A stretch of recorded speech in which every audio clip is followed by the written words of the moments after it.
தென்கடல் பகுதிக்கு சென்று மீன்பிடிக்கும் வகையில் அப்பகுதி கடலை ஆழப்படுத்தி தர முதலமைச்சர் ஜெயலலிதா பிரதமரிடம் வலியுறுத்த வேண்டும் என்று ராமேஸ்வரம் மீனவர்கள் கோரிக்கை விடுத்துள்ளனர்.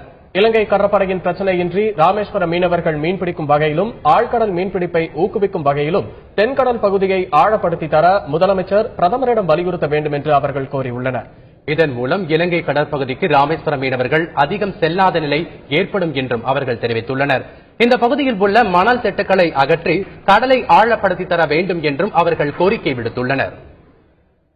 தமிழக அரசாங்கத்தை பொறுத்த மட்டும் அந்த சேனலை தோண்டி விட்டாங்கன்னாக்கா, அதே மாதிரி இன்னைக்கு இருக்கிற படகுகளுக்கு ஆழ்கடல் மீன்பிடிப்புக்கு தகுதியான படகுகளையும் கொடுத்தாங்கன்னா இந்த பிரச்சனைக்கு ஒரு முற்றுப்புள்ளி வைக்கலாம். இலங்கை பிரச்சனை தீர்வதற்கு ஒரு முக்கியமான நிகழ்வா இருக்கும்.